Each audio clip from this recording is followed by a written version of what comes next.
Toma, meu querido e minha querida fã de Konoha Ototamare, seja muito bem-vindo para mais um vídeo, episódio número 11, episódio maravilhoso, episódio delícia, aquele episódio que a metade foi alto astral, foi clima leve e depois o episódio vai para aquela parte trágica, triste, que a gente fica chorando e já gera hype para a próxima semana, porque sim, esse episódio gerou hype para o episódio da semana que vem e tipo, já virou um dos melhores episódios esse, porque eu gostei do personagem, eu gostei da história dele, eu gosto da personalidade dele, então tipo, o Osuke já virou um dos meus personagens favoritos, porque muitas vezes podemos nos sentir semelhantes com ele ou a gente conhece alguém que é semelhante ao Osuke na vida. Então, sério, que episódio lindo de Konoha Ototamare. Para todo caso, eu vou falar o que eu achei do episódio, o que eu gostei, como é que ele foi, porque a gente teve fanservice, a gente teve cenas de comédia, a gente teve cenas... Então tem bastante coisa pra conversar com vocês. Mas me diga aí nos comentários o que você gostou, o que você não gostou, o que você gostaria ainda de ver nessa parte 1, nessa primeira temporada. Compartilhe o vídeo, dê like, que isso ajuda bastante. E é claro que sua inscrição é o mais importante, vai ajudar o canal a crescer, vai me deixar muito contente. Muito obrigado, atingimos 200 inscritos, rumo a 300, agora 400, 500, 600, 700, 800, 900, 1000 e muito mais. Mas muito obrigado, você não sabe o quanto me deixa feliz sua inscrição, seu apoio, então muito obrigado por acreditar em mim. E agora vamos falar do episódio de número 11 de Konoha Ototamare, a história triste do prodígio Osuke. Começando pela parte que eu mais gostei do episódio, eu já vou falar da parte do Osuke e depois eu falo de outras cenas que são dos personagens principais. Então, a gente viu que a história dele é muito triste e até talvez trágica, eu diria, por conta de que ele teve sempre uma saúde frágil quando pequeno, e devido à sua saúde frágil ele teve vários problemas, ele nunca conseguiu fazer um amigo, nunca conseguiu se relacionar com alguém, então a gente viu que ele sempre ficou sozinho, sempre teve essa dificuldade, sempre achou que nunca teria um amigo, e isso é uma coisa triste, é uma coisa que para uma criança pode marcar muito. Então a gente vê que acontece que ele não acredita mais em amizade, ele sempre é inseguro, ele tem seus medos, até que uma vizinha nova se muda para a casa ao lado dele, e essa vizinha é a Asano. E o que acontece é que, digamos que ela insiste, e digamos que aos poucos ela consegue fazer amizade com ele. E acontece que ela leva ele para um lugar onde eles vão poder brincar juntos, onde não terá problemas para a saúde dele. E onde seria isso? Para uma escola de Koto. Sério, quando ele viu que ele vai poder se divertir junto, ele chorou em lágrimas e nós choramos junto, porque sério, foi muito bonito. De uma criança que nunca conseguiu ter uma amizade, ninguém tipo nunca quis ficar ao lado dele por conta dos problemas de saúde, ele finalmente conseguiu encontrar alguém. Então sério, nada como a música que sempre pode unir e sempre é a melhor coisa. Então o Koto foi a chave, foi a salvação para o Osuke. Então daí a gente viu que a cada dia que se passava, eles viraram grandes amigos. Mas o que acontece é que aí começa também a parte triste de volta. A gente viu que eles são grandes amigos, tanto que eles são da mesma escola, da mesma Gakkou, a gente vê isso na fase atual. Só que o que acontece é que, digamos que muita coisa mudou em torno enquanto o Osuke crescia. E o que mudou? A gente viu que conforme a amizade dele crescia com a Asano, muitas crianças chatas gritavam: ah, vocês são um casalzinho, vocês estão namorando, e tipo, eles só são amigos, eles só querem se divertir. E o que acontece é que daí um dia no armário lá da Asano, a gente viu porque ela xingou aqueles garotos de Baka, porque ela tinha se metido em uma confusão. Então o que acontece é que o Osuke estava junto dela, então ele acha que por culpa dele as pessoas estão maltratando a Asano, e não era nada disso, digamos que tipo, era só dois pirralhos chato que estavam mais com inveja deles. Então o que acontece é que ele começa a ficar em pânico, ele pensa que tipo, vai ter que ficar longe dela para que ninguém maltrate ela, só que ao mesmo tempo ele não quer ficar longe dela. E o que acontece é que a Asano tipo, não deixa que ele saia de perto dela. Então a gente viu que a partir desse momento, para que ninguém maltrate a Asano ou ele próprio, ele começa a se distanciar de todos. Mas isso não quer dizer que ele não vai fazer relações com as pessoas. O que quer dizer que ele vai se aproximar e cada vez mais, só que distanciamento, para que ninguém, digamos que maltrate ele ou ela. Ele começa a observar as pessoas e entender elas, seja os desejos, as fraquezas, porque assim ninguém poderia fazer algo contra ele ou com quem ele se importava. Então o garoto, digamos que com uns 10 ou 12 anos de idade, mudou completamente o modo de pensar dele. E o que acontece é que ele conseguiu começar a ler até o que a pessoa pensava, não tipo como um poder, digamos, de vários animes, mas ele, digamos que tem uma dedução boa, e assim, não só, digamos que o que a pessoa pensava, ele conseguiu também ir bem no Koto, porque assim ele descobriu as fraquezas, qual era o ponto ruim que a pessoa era no Koto, qual parte ela era melhor. Então assim, digamos que ele criou a atmosfera perfeita para o clube dele. Não é à toa que ele virou o líder do clube da Meiryu, que era o colégio que o Takizo iria entrar. E o que acontece é que vemos que ele estando lá dentro daquele clube, ele transformou aquilo, digamos que, no clube perfeito. Porque ele sabe a fraqueza de tal pessoa, ele sabe no que aquela pessoa é boa, então várias pessoas junto conseguem ter uma sincronia perfeita em determinada peça, algo que é muito difícil no Koto para algumas pessoas. Então digamos que o cara é prodígio, é do nível da Hozuki ou até mais. Eu diria que é mais, por conta de que a própria Hozuki foi humilde e confessou sinceramente, ela disse que ele tem um espírito de liderança, ele consegue fazer todos terem uma sincronia, algo que ela não consegue fazer com o grupo dela.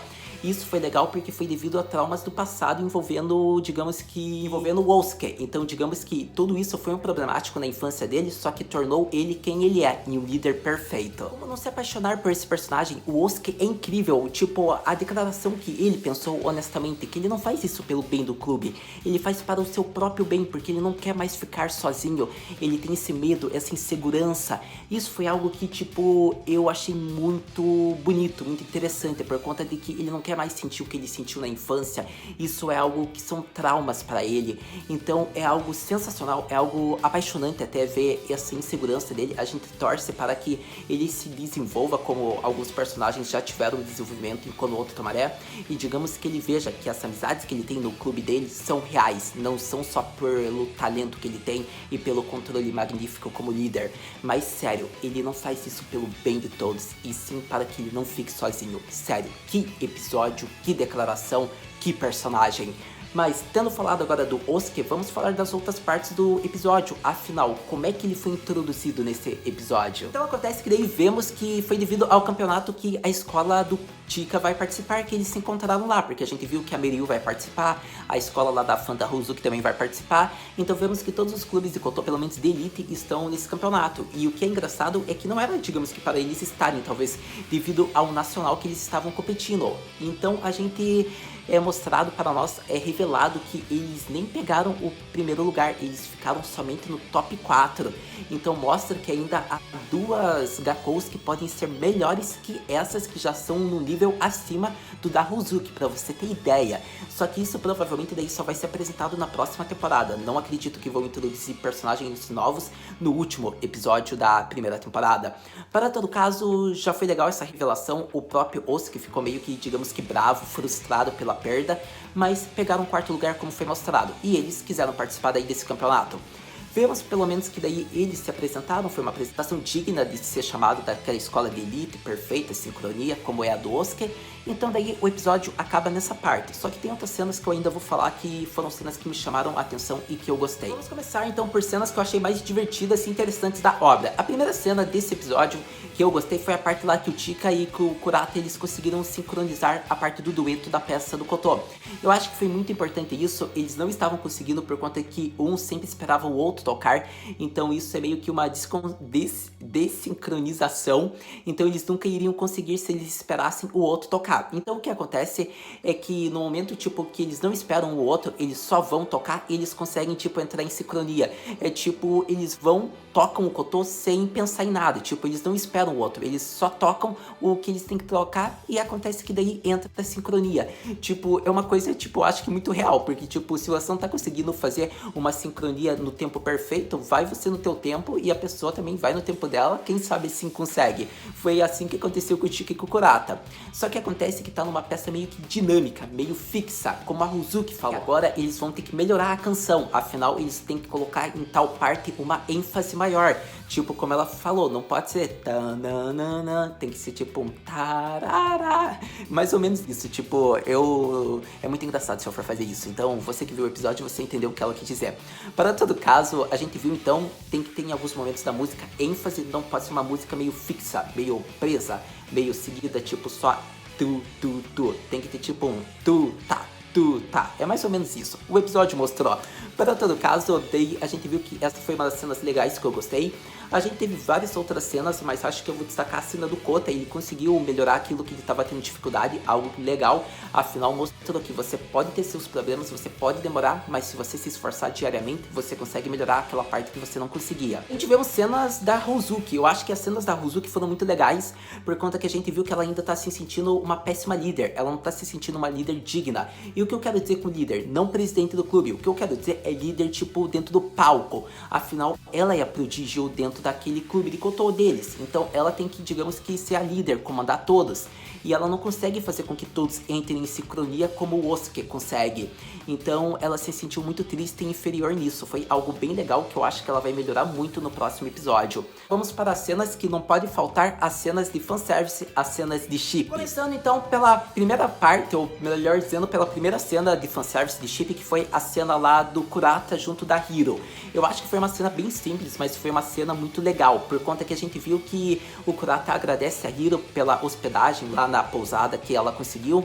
Então ele fica muito feliz, ele agradece de coração mesmo ela ter feito isso, porque o treinamento ter sido um sucesso foi graças à localização que ela conseguiu. Então, tipo, ela ficou todo com o rosto coradinho, tipo, de quem tava boba, apaixonada, e ela fala que depois ele terá que recompensar ela. Já mostrou aí uma cena deles corado, foi uma cena de chip. Essa foi a primeira cena. Agora vamos para a cena principal, que foi do casal da obra. E agora vamos falar da cena do casal principal da obra, o Chika e Hozuki, aquela cena clichê que a gente já viu em vários animes, provavelmente, ou talvez você não tenha visto, mas é uma cena que é bem clichê, em que a protagonista feminina, a personagem principal, tropeça em algum objeto, no caso da obra, ela ou tropeça em um Kotô e cai aos braços do Chika. Foi muito legal essa cena, porque, tipo, a gente sabe que ela ficou com o rosto corado, ela nutre sentimentos pelo personagem da obra, e a gente sabe que o Chika é aquele bom protagonista de anime shonen que nunca percebe a situação. Então a gente viu que ele não entendeu a situação, ele não entende porque ela ficou com o rosto corado, ele acha que é porque o pai dela encostou no braço dele. Então foi uma cena bem engraçada, eu achei que foi uma cena legal, porque, tipo, diferente das outras, foi uma cena mais de casal, porque já faz um tempo que eles se conhecem, alguns meses. Então, particularmente, eu gostei dessa cena, e a gente viu ainda que lá os amigos do Chika chegaram e já começaram a bater nele.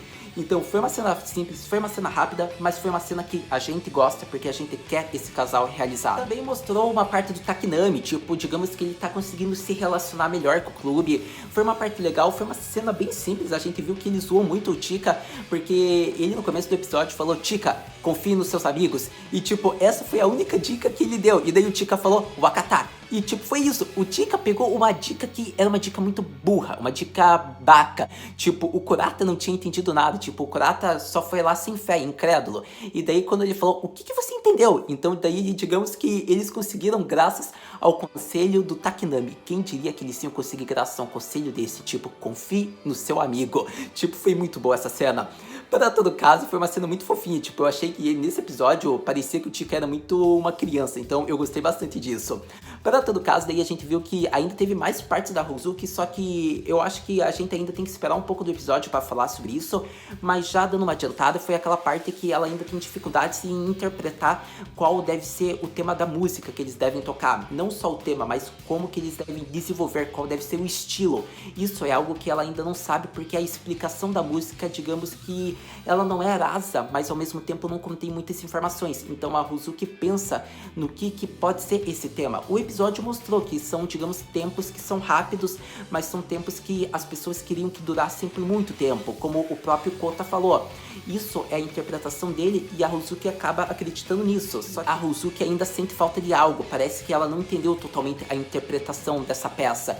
Então talvez a gente descubra mais sobre isso no próximo episódio. Mas então era isso, meu querido, minha querida Kohai, que eu tinha para falar sobre o episódio de número 11 de Kono Ototomare.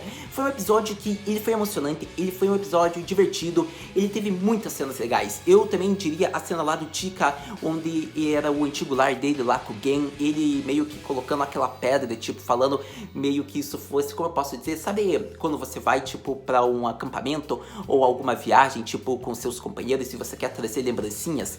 Então foi tipo isso, ainda mais que, tipo, no Nippon tem muito disso, quando eles vão, viajam com as Gakkou, eles sempre trazem algo. E o Chika meio que quis trazer meio que uma lembrança para para o Gen. Então colocando onde era a antiga residência, onde eles moravam, e falar que agora ele está começando a entender um pouco e ainda sorrindo o que é tocar com os companheiros Kotô foi lindo, foi emocionante. É um personagem que, se a gente comparar do episódio 1 até o episódio 11, veja o amadurecimento, o desenvolvimento que esse protagonista tá tendo. Então, sério, que história tipo Tika tá nos apresentando.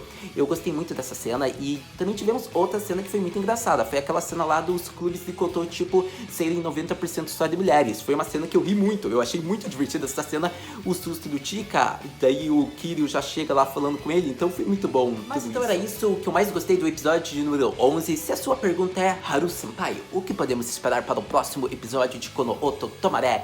Então, meu querido e minha querida, eu acredito que para o próximo episódio, sendo bem sincero, vai ser esse desfecho logo do campeonato. Porque não adiantaria meio que eles enrolarem, porque daí eles teriam que colocar isso para uma segunda temporada. Então eu acho que eles devem fazer uma rushada assim, colocar Jada e o Tika se apresentando com os demais e mostrar quem ganhou a competição e quem perdeu. Pelo menos é isso que eu penso, que eles vão fazer uma rushada nesse campeonato, porque eles têm o nacional ainda para ser adaptado. E isso provavelmente é o foco da segunda temporada. Algo que daí a gente fala logo em vídeo. Mas provavelmente o que eu espero para o próximo episódio vai ser isso. O final desse desfecho dessa competição e talvez dicas, pistas sobre o que vai ser a segunda temporada. Por mais que a gente já saiba, mas mostrando talvez alguns personagens já no próximo episódio. Mas então, assistindo o próximo episódio, a gente conversa. Muito obrigado por ter visto o vídeo até agora. A gente se vê no próximo vídeo de Kono Oto Tomare. Mata, né?